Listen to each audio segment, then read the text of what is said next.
Boa noite, irmãos. Boa noite. Que gostoso que é estar na casa de Deus, né?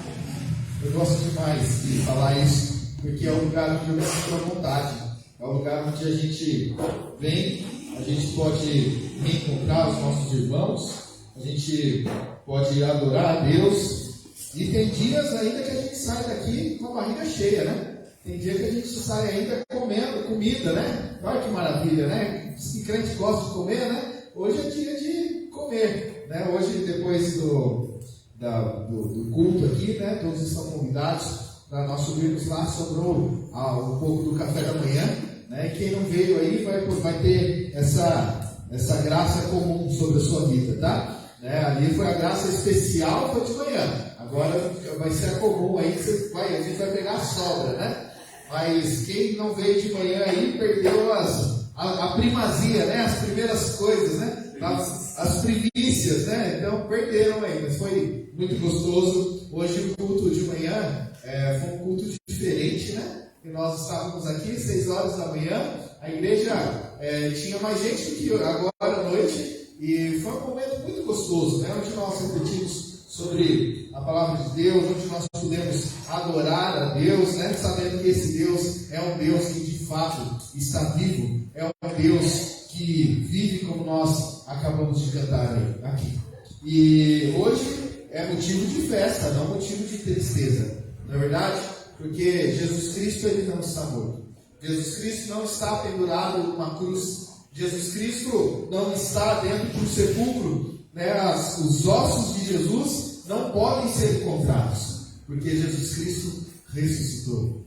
E a morte e a vida dele, a ressurreição dele, vem a nos ensinar grandes coisas. Foi sobre isso que nós falamos nesta manhã. Nós iniciamos uma série de pregações já desde o domingo passado, onde nós falamos sobre a entrada triunfal de Jesus. E hoje de manhã nós falamos sobre aquele encontro das mulheres que foram até o sepulcro para embalsamar a Jesus. E nós meditamos um pouco sobre isso, né? E nós falamos e relembramos daquela cena tão impressionante, quando essas mulheres chegam no sepulcro. O sepulcro onde era para estar o corpo de Jesus está violado, a pedra que tampava aquele lugar tinha sido rolada, o selo que lacrava, o selo do Império Romano que lacrava aquele lugar estava violado, e o corpo de Jesus não estava lá. E aquelas mulheres começaram a ficar assustadas diante de tudo que elas viram. E aí então elas têm um encontro com 2 anjos. E aqueles anjos dizem: olhem, por que vocês estão procurando aquele que está vivo? Jesus Cristo ressuscitou. E foi sobre isso que nós falamos nesta manhã. E agora, à noite, eu gostaria de falar sobre um outro evento que aconteceu na morte de Jesus Cristo. E esse evento se encontra lá em Mateus capítulo 27. E nós vamos fazer a leitura desse texto. Mateus 27, nós leremos a partir do versículo 45 até o 56.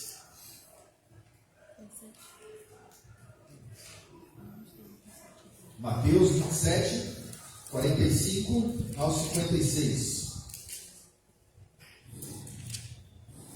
Em ordem cronológica, né? Ele aconteceu assim que Jesus Cristo foi crucificado, né? Foi antes da sua ressurreição.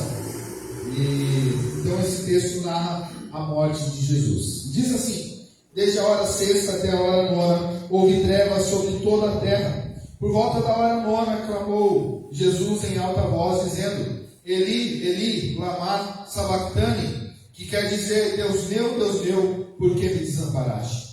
E alguns dos que ali estavam ouvindo isso diziam: ele chama por Elias. E logo um deles correu a buscar uma esponja, e tendo-a embebido de vinagre e colocado na ponta de um caniço, deu-lhe a beber. Os outros, porém, diziam: deixa, vejamos se Elias vem salvá-lo. E Jesus, clamando outra vez, com grande voz, entregou o seu espírito. Eis que o véu do santuário se rasgou em 2 partes, de alto a baixo. Tremeu a terra, fenderam-se as rochas, abriram-se os sepulcros, e muitos corpos de santos que dormiam ressuscitaram. E saindo dos sepulcros depois da ressurreição de Jesus, entraram na cidade santa e apareceram a muitos. O centurião e os que com ele guardavam a Jesus, vendo o terremoto e tudo o que se passava, ficaram possuídos de grande temor e disseram: verdadeiramente este era filho de Deus. Estavam ali muitas mulheres observando de longe. Eram as que vinham seguindo a Jesus desde Galiléia para o servir. Entre elas estavam Maria Madalena, Maria mãe de Tiago e de José, e a mulher de Zebedeu. Até aí, vamos orar mais uma vez. Senhor Deus, muito obrigado, Pai, porque em Ti, ó Deus, nossas esperanças são renovadas. Em Ti, ó Deus, nós temos a convicção, temos a certeza, temos a nossa fé fortalecida, ó Deus, diante de tudo que nós vivemos, diante de tudo que nós podemos ver, ó Deus, podemos ter a certeza, Pai, que a nossa pátria não é aqui. Temos a certeza de que nós temos um lugar preparado para nós. E esse lugar foi preparado por Jesus Cristo. Porque Jesus Cristo, Ele deu a vida por nós naquela cruz do Calvário. Mas ao terceiro dia Ele ressuscitou. Te agradecemos por isso, Deus. Porque essa morte nos leva para o Senhor. A vida de Jesus é a vida que agora habita em nós. E não somos merecedores disso, Deus. Sabemos muito bem disso. E te agradecemos, ó Pai, pela graça derramada sobre a nossa vida. Agora, Deus, te pedimos que o Senhor também venha falar aos nossos corações essa noite. Que o Teu Santo Espírito abra o nosso coração e mente para entendermos a Tua palavra e sairmos daqui cheios, ó Deus, da Tua glória. Sairmos daqui, ó Deus, cheios do Senhor, confiantes na Tua palavra. Em nome de Jesus. Amém. Uma morte muito dolorosa, como a Ingrid bem destacou aqui. Jesus Cristo, aquele que cumpriu todas as profecias do Antigo Testamento, aquele que se encaixava na figura do Messias, de fato é o Messias, o Deus que criou todas as coisas, o Deus que sustenta todas as coisas, se fez carne por amor a nós, e viveu entre nós, e sofreu por nós, e sentiu tudo que nós sentimos: fome, sede, frio, medo. E ainda assim Ele tinha uma missão a ser cumprida, a missão que o Pai havia lhe dado. Qual era essa missão?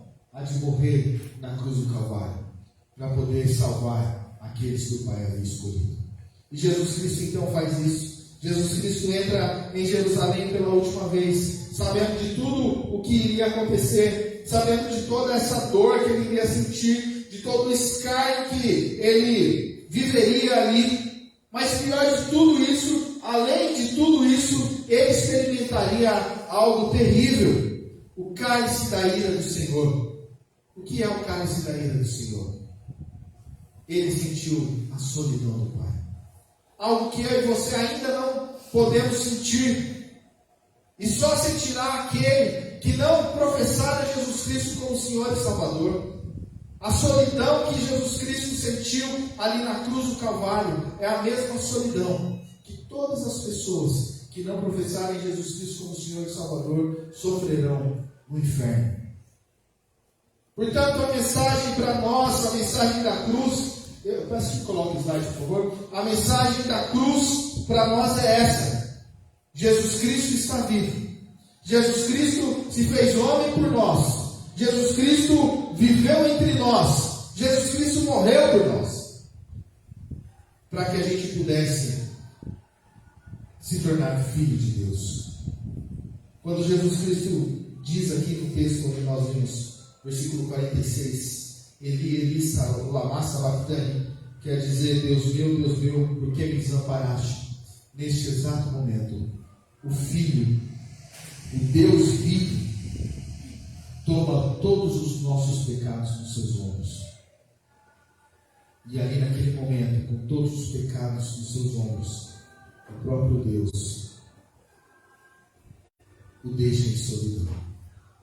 E Ele faz isso por amor a cada um de nós. Ele faz isso por amor a nós. Portanto, irmãos, isso nos leva a pensar algumas coisas. E a principal delas é: eu de fato entendo quem é esse Jesus Cristo. Eu de fato reconheço esse Jesus Cristo como um Deus. Como um Deus. Não como nós falamos hoje de manhã, não como um filósofo, um pensador, alguém muito inteligente, alguém que tinha uma boa fala, alguém muito bonito, porque na verdade ele não era, né? A palavra de Deus mesmo que nos ensina isso, fala sobre isso, nenhuma beleza havia nele. Jesus Cristo não tinha nada que o atraísse. E ele viveu aqui. Esse Deus maravilhoso viveu entre nós. E qual é a nossa resposta a esse Jesus Deus? Deus homem ou homem Deus? Qual é a nossa resposta a Ele? Ontem eu ouvi uma pregação, e nessa pregação o pastor falava, lembrava sobre aquela passagem onde o jovem rico chega para Jesus, né, e Jesus fala para ele: olha, vende tudo e me segue. E o texto encerra dizendo que aquele rapaz foi embora triste, porque ele era dono de muitas posses, porque ele era rico. E ele não queria vender tudo para seguir a Jesus. Nós não precisamos ser ricos como aquele jovem. Mas será que estamos dispostos a abrir mão para seguir a esse Deus? Porque aquele jovem ele não teve essa ideia, ele não teve essa percepção de quem estava diante dele. O Deus vivo, o Deus que criou todas as coisas, o Deus que não foi criado por ninguém, mas que existe desde sempre. O Pai da eternidade, é o que Isaías diz sobre ele, né? Que aquele menino iria nascer, o filho se nos deu, o governo está sobre os seus ombros, e o seu nome será Maravilhoso Conselheiro. O que mais? Deus forte, Pai da eternidade, Príncipe da paz. O Deus estava na frente daquele homem, e aquele homem foi embora. E esse mesmo Deus é o Deus que nos chama hoje para adorá-lo em espírito e em verdade. Para dizer: olha, gaste menos tempo com as coisas que você tem gastado e me siga. Aprenda de mim. Ele deu a vida por nós. O Deus Criador de todas as coisas. O Deus do universo. O que sustenta todo o universo. Não é o que sustenta só a sua vida, não. Imagina a sua casa que você tem trabalho para cuidar, né? E você precisa ali sustentar, pagar boleto, limpar a casa, lavar a louça, organizar a despensa, pensar no cardápio da semana. Já dá um trabalhinho, né? Imagina cuidar do universo inteiro, né? Se você que cuida da sua família já é tão difícil, imagina cuidar do universo inteiro. E é esse Deus que está diante de nós.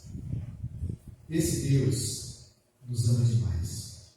E esse Deus, ao morrer na cruz do Calvário, ele nos revela algumas coisas. Eu gostaria de me atentar no texto que fala sobre esses acontecimentos que ocorreram ali quando Jesus Cristo morreu na cruz do Calvário. Os versículos 51 a 54, especificamente, nós vamos falar sobre ele. O véu do santuário se rasgou em duas partes, de alto a baixo, tremeu a terra, fenderam-se as rochas. Abriram-se os sepulcros e muitos corpos de santos que dormiam ressuscitaram. E saindo do sepulcro, depois da ressurreição de Jesus, entraram na cidade santa e apareceram a muitos. O centurião e os que com ele guardavam Jesus, vendo o terremoto, tudo o que se passava, ficaram possuídos de grande temor e disseram: verdadeiramente, este era o Filho de Deus. Essa frase dele talvez seria melhor para nós, se nós estivéssemos vendo tudo isso, não é usar o verbo no passado. Verdadeiramente ele não era o Filho de Deus, verdadeiramente ele é o Filho de Deus, porque ele está vivo. Eu gostaria de falar com você sobre isso. Hoje nós comentávamos sobre a dificuldade dos funerais, como isso mexe com a gente, né? Porque quando nós vamos nesses lugares, nós somos impactados, nós começamos a pensar um pouco mais sobre a nossa vida, sobre a nossa caminhada, né? Sobre quando principalmente quando a pessoa é cristã e um pastor vai lá e fala de Jesus Cristo, nós começamos a pensar e lembrar que o que nos garante a entrada na cidade celestial, na cidade de Deus, na cidade santa de Deus, é de fato você reconhecer a esse Jesus como Senhor e Salvador. Então isso mexe conosco, né? Nos faz pensar sobre a nossa vida. E aqui algo que está acontecendo. Aqui, né, diante desta morte de Jesus, Mateus ele registra os detalhes que cercam essa morte. E nós podemos olhar então e entender como Jesus, até na sua morte, tem algo a nos ensinar. E é sobre isso então que eu gostaria de falar. 3 eventos acontecem então. O véu do templo se rasgou, houve um grande terremoto naquele lugar e vários cristãos que estavam mortos ressuscitaram. E por isso então a mensagem para nós essa noite é a mensagem, a cruz e a sua mensagem. E em primeiro lugar, então Jesus nos reconciliou com o Pai. Jesus nos reconciliou com o Pai. A imagem aqui era para ser um pano rasgado, mas ficou muito claro aí, né? Da próxima vez eu vou mudar a cor desse pano para ficar mais bonito, né? Do slide aí. Mas imaginem que existe um pano rasgado ali, tá? Que está representando o véu rasgado. O Mateus ele fala para nós, ele nos informa que assim que Jesus morreu, assim que Jesus expirou, o véu do templo se rasgou de cima e baixo. E o que significa isso?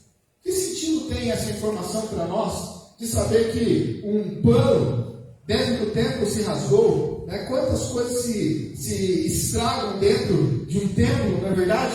Mas essa informação ela traz algo muito significativo para a nossa vida, algo importantíssimo para a vida do cristão. Para isso nós precisamos entender um pouco sobre o templo, como que era aquele lugar. O templo ele era dividido em 3 partes, ou 3 níveis. Primeiro era o pátio, depois era o Santo do Santo, o lugar santo, e depois o Santo dos Santos, ou lugar santíssimo. Ali, cada um desses níveis era aberto para um determinado tipo de público. Então, no primeiro lugar, no pátio, ali todos podiam entrar, homens, mulheres, judeus, gentios, que simpatizavam com a fé judaica, eles podiam entrar naquele lugar e ali eles então podiam ver tudo o que estava acontecendo, podiam oferecer os sacrifícios a Deus naquele lugar, porque bem no átrio era o lugar onde estava o altar do holocausto. O altar do holocausto era o lugar então onde se colocavam os animais ali e matavam o animal e depois colocavam fogo no animal ali para ele ser consumido. Porque eles seguiam o que estava na palavra de Deus, o que Deus tinha ensinado lá em Êxodo, em Levítico. Então, nesse lugar, nesse altar, ficava ali então um tipo de bancada e um fogo que ficava aceso 24 horas por dia. Então era a obrigação dos levitas, dos sacerdotes, alimentarem esse fogo para que ele não se apagasse. Isso era uma ordem de Deus para aquele povo. Então isso a gente encontra lá em Levítico 6:13. Além do altar no pátio, existia também o lavatório. O que é o lavatório? Justamente é para lavar mesmo, para você se lavar, né? Ali eles levavam muito a sério a questão da purificação, era algo que Deus mandava eles fazerem. Então os sacerdotes eles se purificavam para ministrar esses sacrifícios a Deus, para poder tomar o animal. Antes de fazer aquilo, eles iam, se lavavam muito bem nesses lavatórios, para que eles pudessem então chegar a Deus purificados. Esse lavatório ficava bem na entrada do templo, e o altar do holocausto ele ficava logo também na entrada do pátio. Os dois ficavam ali bem perto. Depois tinha um segundo ambiente. Esse segundo ambiente, de fato, então era um lugar santo. Nesse lugar santo, não eram todos que podiam entrar agora. Ali os sacerdotes tinham acesso ali, e nesse lugar existiam algumas coisas também. Ali tinha uma mesa, e nessa mesa, todo sábado era colocado 12 pães, os pães da proposição. Esses pães então eram representados, cada pão para uma das tribos de Israel, né? Existem as 12 tribos, então por isso 12 pães. E quem se alimentava desse pão eram apenas os sacerdotes. Então, todo sábado, esses pães eram trocados e colocados ali dentro dessa mesa, em cima dessa mesa. Além da mesa, tinha um candelabro de 7 braços, com 7 lâmpadas ou 7 velas, e que ficava aceso também 24 horas por dia. Nesse lugar não tinha janelas.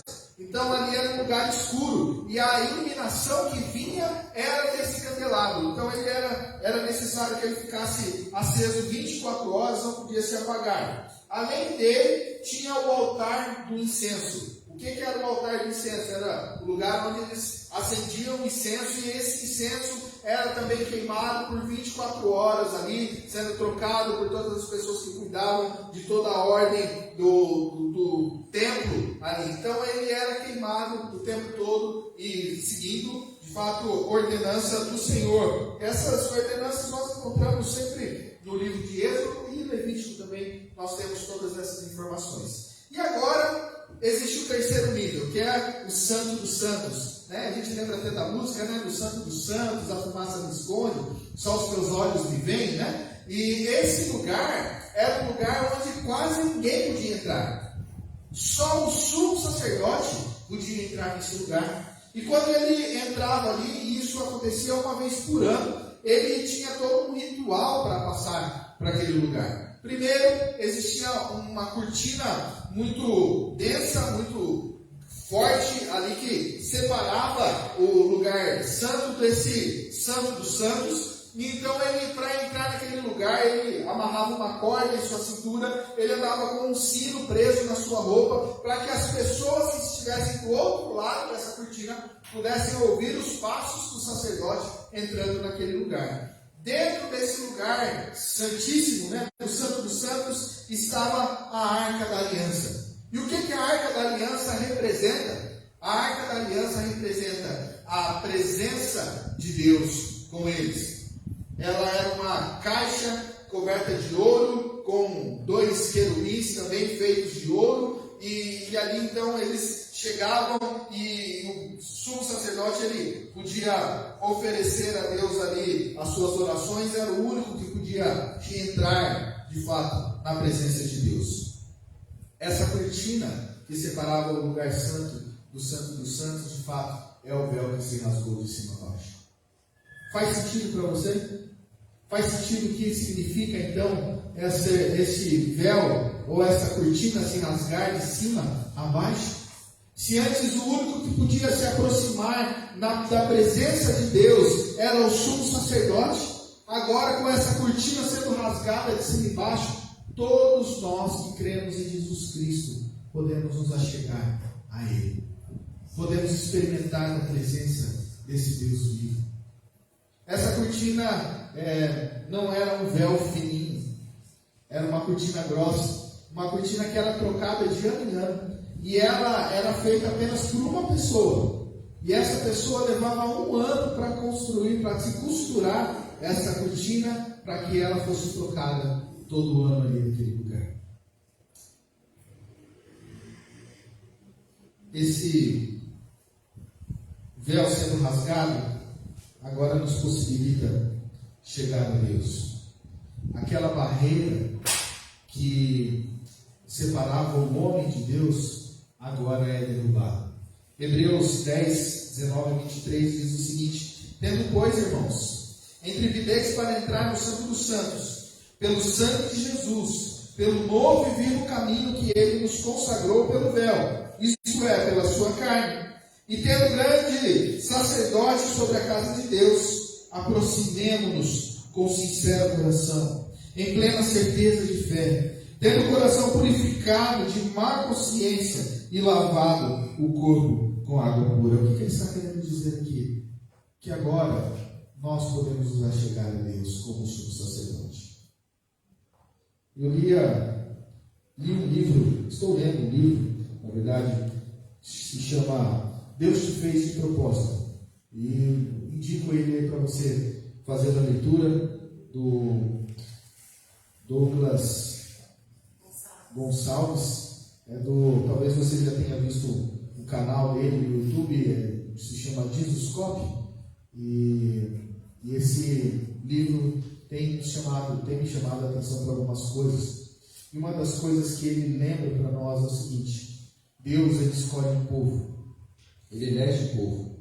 E nós sabemos muito bem que a palavra de Deus, ela é uma revelação progressiva da vontade de Deus. Ela começa com Adão, e aí vai trazendo algumas coisas de como Adão deve viver, e aí tem a queda, e aí então vem a nação de Israel, e Deus dá algumas diretrizes para aquela nação, e todas essas diretrizes vão apontando para um ponto alto da Bíblia. Qual que é o ponto alto da Bíblia? A chegada de Jesus Cristo. E nós então começamos a entender que o sacrifício que era feito no Antigo Testamento, a figura do sumo sacerdote, todas elas são completas, são plenas em Jesus Cristo. Jesus Cristo é o sacrifício perfeito. Jesus Cristo é o sumo sacerdote perfeito. E quando nós olhamos para tudo isso, e é o que ele fala no livro, ele diz que Deus, ele escolheu um povo, e neste povo não existem no meio sacerdotes ou sumos sacerdotes no meio desse povo, mas que todo esse povo de fato é considerado sacerdotes, é considerado sumos sacerdotes. Por que ele fala isso? Porque todos nós que cremos em Jesus Cristo, temos esse acesso livre a Deus. Todos nós podemos nos achegar a Deus. Você não depende da oração de outros para poder se achegar a Deus, mas você mesmo que quer Jesus como Senhor e Salvador, você pode se achegar a esse Deus. Aquela barreira que era o véu entre a salvação de Deus e para os gentios, agora também é quebrada. Isso mostra que a salvação não era apenas mais para os judeus, mas agora a salvação abrange toda a língua, toda a raça, todo o povo, toda a nação. Charles Spurgeon, ele diz que a morte de Cristo foi o fim do judaísmo, e ficou claro que a salvação não era privilégio apenas dos judeus, mas também para os gentios. Graças a Deus por isso, irmãos. O véu revela muita coisa para nós. O véu revela que nós agora podemos nos achegar novamente ao Pai, que nós somos reconciliados com o Pai através de Jesus Cristo. O véu nos diz que nós temos um representante junto a Deus, que é o nosso advogado, é o que João, lá na sua primeira carta, nos diz isso, que nós temos um advogado junto ao Pai, Jesus Cristo, o justo. Jesus está intercedendo por nós, mas nós podemos chegar por causa do sacrifício de Jesus Cristo.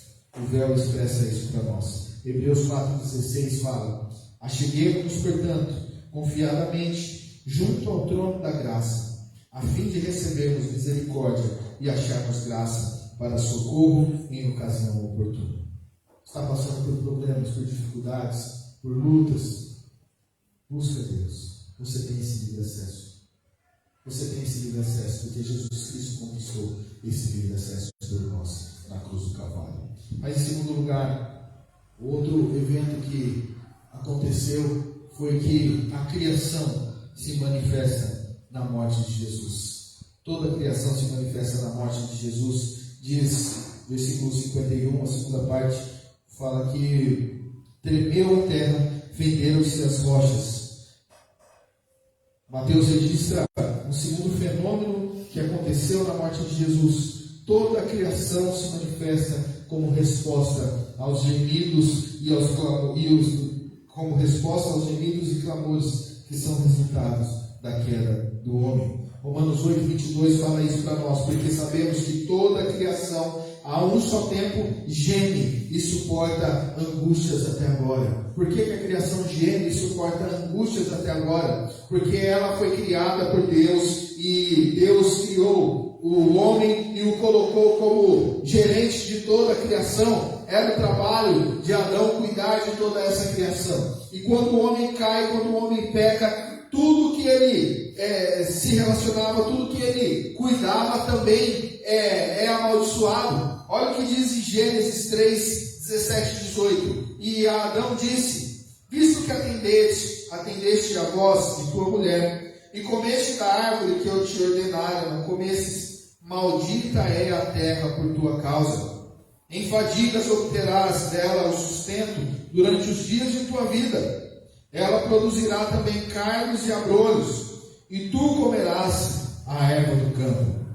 Quando o homem preferiu o pecado, tudo que estava debaixo do cuidado dele foi amaldiçoado. Tudo que estava debaixo do cuidado dele também caiu. Por isso nós vemos a natureza se degradando. Por isso, nós, enquanto seres humanos, também não cuidamos da natureza como deveríamos cuidar. E nós que somos cristãos somos chamados para viver diferente. Existe algo chamado de mandato cultural. Isso que é nosso dever enquanto cristão, enquanto servos de Deus vivo, cuidar da criação. E é algo que nem se é pregado na igreja, né? Não se fala sobre isso. Não se fala em você reciclar. Não se fala em você cuidar da fauna, da flora. Não se fala sobre isso. E é nossa obrigação. Nós precisamos repensar sobre essas coisas. Mas, voltando aqui, o texto nos chama a atenção lá em 2 Pedro 3,13, ele diz: nós, porém, segundo a sua promessa, esperamos novos céus e nova terra, nas quais habita a justiça. Quando Jesus Cristo morre na cruz do Calvário, a terra se abala, terremoto acontece naquele lugar, rochas se fendem, e isso porque a natureza agora entende que está chegando o fim do sofrimento. Ela entende que o Messias morreu, mas que o Messias também irá restaurar todas as coisas. Através da morte de Jesus, ele reconciliou consigo mesmo todas as coisas, é o que diz Colossenses 1:20, quando diz que, havendo feito paz pelo sangue da sua cruz, por meio dele reconciliasse consigo mesmo todas as coisas, quer sobre os céus, quer sobre a terra, quer nos céus. O que isso significa, irmãos? Que todas as coisas serão restauradas. Essa manifestação da criação é um marco na história, porque a partir daquele momento as coisas serão restauradas. E quando Jesus voltar, todas essas coisas serão restauradas por completo. Mas começa em nós, é obrigação nossa. Mas ainda em terceiro lugar, fala sobre algo tremendo que aconteceu. A ressurreição é anunciada. Não sei se você já tinha se atentado a esse texto, mas esse texto conta uma história que pouco se fala também, porque naquele dia em que Jesus Cristo morreu, a terra tremeu, o céu escureceu e os sepulcros se abriram. Pessoas que estavam mortas saíram do seu sepulcro, mas não foi por causa apenas do abalo daquele terremoto. Mas a Bíblia nos diz que depois da ressurreição de Jesus, aquelas pessoas que tinham sido enterradas, que tinham sido guardadas nos seus sepulcros, essas pessoas apareceram vivas em Jerusalém. E muitas outras pessoas foram testemunhas disso. Imagino que se nós talvez estivéssemos lá naquele lugar, ficaríamos assustadíssimos com isso. Quando talvez você tinha perdido um ente querido, de repente, de alguns dias, depois de 3 dias, você recebe a notícia que Jesus está vivo, mas aí de repente você está andando na cidade e vê alguém andando ali e fala: opa, mas eu fui no enterro desse aí e ele está aí agora, que coisa estranha. Quem eram essas pessoas? Talvez ficou isso no coração daquelas outras pessoas ali. Que tipo de ressurreição foi essa? E a Bíblia não nos fala. Tenho certeza que essas pessoas, depois de um tempo, morreram, não estão vivas ainda. Mas ela expressa uma verdade grandiosa. A verdade é que Jesus Cristo é o Senhor de todas as coisas. Nenhuma pessoa poderia produzir todos esses acontecimentos em sua morte. Ninguém poderia fazer com que a terra escurecesse, com que um terremoto acontecesse, com que pessoas que estavam mortas agora voltassem à vida.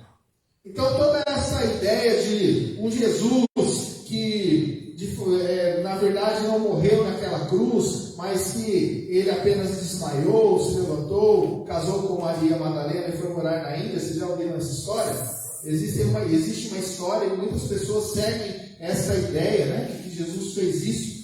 Toda essa história cai por terra, porque existem provas que aconteceram isso. Pessoas viram outros ali que estavam mortos dentro daquele lugar em Jerusalém.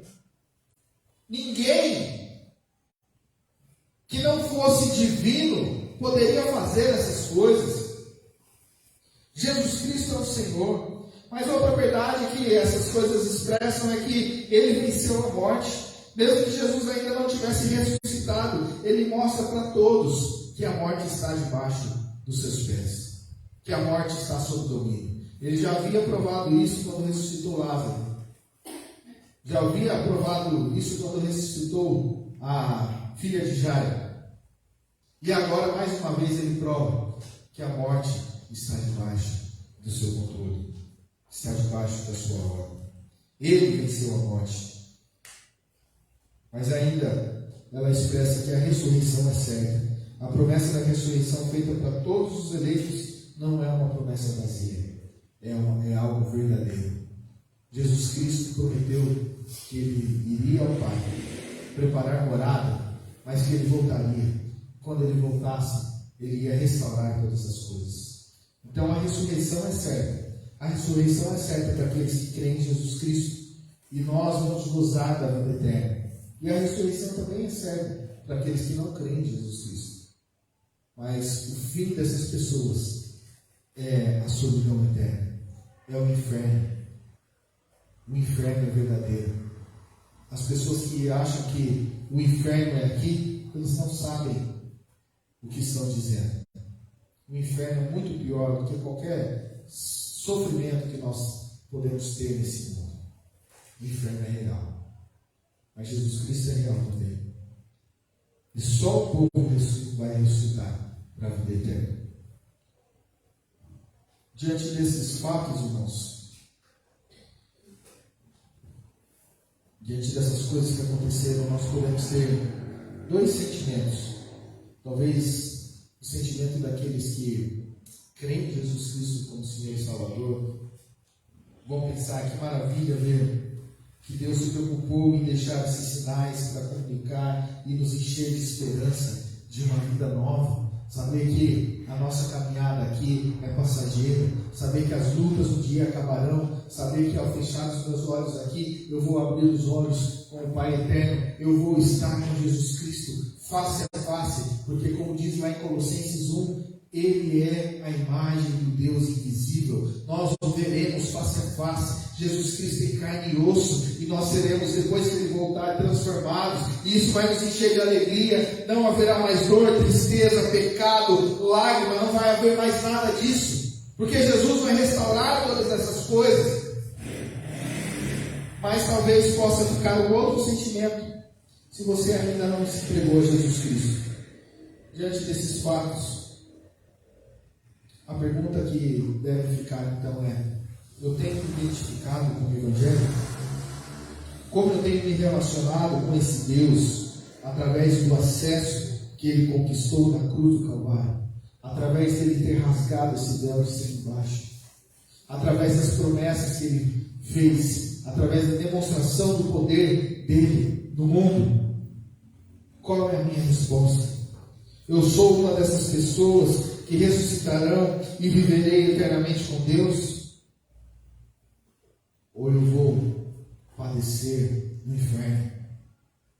Vou experimentar do cálice da ira que Jesus Cristo experimentou no meu lugar?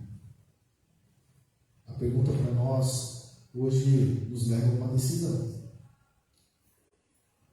Como eu iniciei aqui falando sobre aquele jovem rico que estava diante do Deus verdadeiro. Ele foi embora porque ele não quis abrir mão dos seus pertences. O Deus verdadeiro está aqui hoje. O Deus verdadeiro está te chamando hoje. Qual a sua resposta a esse Deus verdadeiro? Qual a sua resposta diante da vida que você tem levado e do que você vai viver a partir de agora? Deus nos leva a viver novidade de vida. E se não houve transformação, repense de fato se você tem reconhecido Jesus como esse Deus vivo, Criador de todas as coisas. Mas ainda há tempo. Eis que estou à porta e bato. É o que ele diz para nós. Ainda há tempo. Feche seus olhos, vamos orar. Pai Santo Celestial, te agradeço, Pai, porque o Senhor é um Deus tão poderoso, o Senhor é um Deus engrandecido, um Deus glorioso, Criador de todas as coisas, um Deus que nos ama tanto a ponto de enviar Jesus Cristo, aquele que não foi criado, não é uma criatura do Senhor, mas aquele que é o Deus verdadeiro, o Deus forte, o Pai da eternidade, o Príncipe da paz. E o Senhor nos amando tanto, ó Deus, enviou a Jesus Cristo, o Deus homem, para viver entre nós, para se fazer carne, para dar a sua vida na cruz do Calvário em favor de cada um de nós. Muito obrigado, Deus. Obrigado por essa verdade, ó Deus, essa verdade que nos liberta. Obrigado, Senhor, porque um dia o Senhor se revelou a nós, ó Deus, e agora nós podemos olhar para esse Jesus Cristo, que é o Deus verdadeiro, e podemos segui-lo, adorá-lo, viver de acordo com a sua vontade. Obrigado por isso, Deus. Mas, Pai, o Senhor conhece os corações de cada irmão aqui, o Senhor conhece o coração, Deus. O Senhor sabe, ó Deus, de todas as coisas, todas as motivações, tudo que tem enchido o coração de cada um, inclusive o meu. E, ó Pai, diante de tudo isso, ó Deus, nos leva, Pai, a uma compreensão maior de quem o Senhor é, ó Deus. Nos leva, de fato, ó Deus, a te contemplar, a olhar para o Senhor, olhar para Jesus Cristo, o nosso Senhor e Salvador, o Deus vivo. E a partir de agora entender que de fato Jesus é Deus. E que esse Deus nos chama para viver uma vida diferente. Deus, nos ensina cada dia mais a viver para te agradar, Senhor. Nos capacita a isso, Senhor. Deus, que amanhã a nossa vida possa ser diferente, Deus. Que ao acordar, ó Deus, nós possamos sentir o desejo de te buscar mais. A motivação, ó Deus, e nos lembrar que nós não estamos seguindo alguém que morreu, que até ressuscitou, mas que está tão longe que uma hora ele vai voltar. Enquanto ele não volta, eu vou vivendo minha vida pensando em mim mesmo.